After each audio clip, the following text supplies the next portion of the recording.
By the end of this video, you'll be booking your first solo trip with zero doubts. I'm sure of it.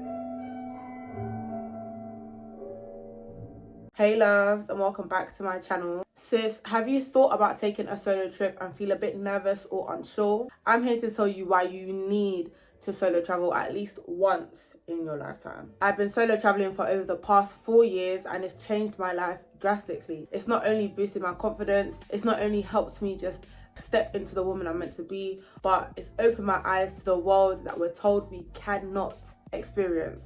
And I'm here to tell you why you can experience exactly that.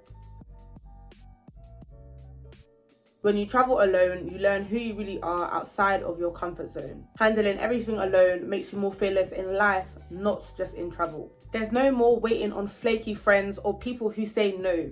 You get up, you go, and you do what you want to do. And more importantly, when you want to do it. Solo travel ultimately is an act of self-love. There's so many things you can do within your time spent in these places. For example, going to the spa. For example, traveling and just seeing the architecture of the city, if it is the city that you travel to. But honestly, the world is your oyster and there's so much that you can do with your potential. So don't allow yourself to be cut short by people saying no or just time wasters and flaky people in your life.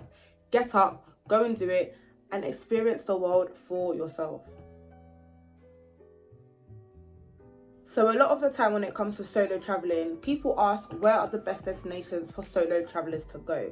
And in my personal opinion, I think it depends on the person. You have to know what it is that you want to experience from your solo trip and also what it is that you want out of the trip. For example, myself, I would recommend somewhere like Mallorca or Spain. Spain is somewhere that I like to party, I like to enjoy my nights out. And not only that, but I like to be in spaces where there are other tourists so then I don't feel too much like a sore thumb. And also in spaces that are upbeat, also lively, which Mallorca and Spain is. That's definitely one recommendation that I can give. But ultimately, when it comes to choosing the best destinations for your first solo trip, you have to ask yourself what it is that you want out of the trip. Allow your heart to guide you to where it is that you see fit for yourself within your first trip. Wherever it is that you decide to go solo, it has to be a personal journey for you. Just make sure it's somewhere that you want to go to and that feels right for you.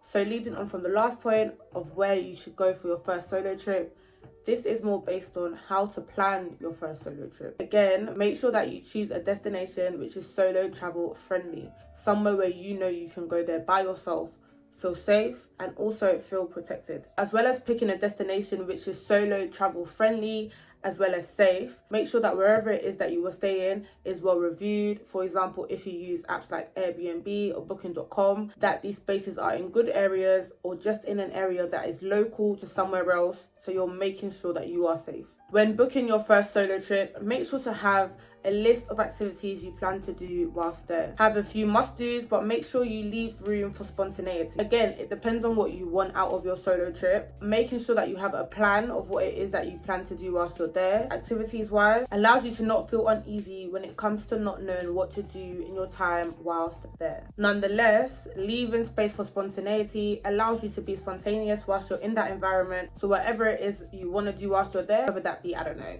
clubbing, going to a restaurant or trying out new things whilst you're there, you're able to do within that time too. I'd say when packing, make sure to pack light and smart. I know it's hard. I actually know it's hard. I'm a person, I would have my whole suitcase filled to the top. Make sure to have essentials like a portable charger just for safety and making sure your phone is charged at all times. And also I'd say comfy clothes, just to make sure wherever it is that you're going to, you are comfortable in what you're wearing. Have your outfits for the day, have your outfits for the night. Plan your outfits around what it is that you plan to wear, but make sure some clothes are also comfortable just in case. The number one tip I would always give is to stay safe.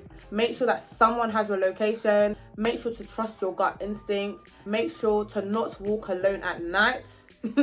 Please do not do that. But ultimately, always make sure to trust your gut. If something's telling you, something's off, turn the other way. If something's telling you, I shouldn't go there, listen to your instincts. Your instincts will tell you what it is that you may think you shouldn't do before you do it. Also, making sure you have your location on, helps these situations too. If you need help choosing your first solo trip, make sure to comment below help, and I'll make sure to reply back to your comment. I say all this to say, ultimately, babe, do not wait on anyone. Take that trip and discover the world and yourself. You will not regret it, honestly. If this video inspired you, make sure to hit that like and subscribe button, and subscribe for more Black woman friendly solo travel content. Make sure to comment down below where it is that you would like to solo travel to first. Right.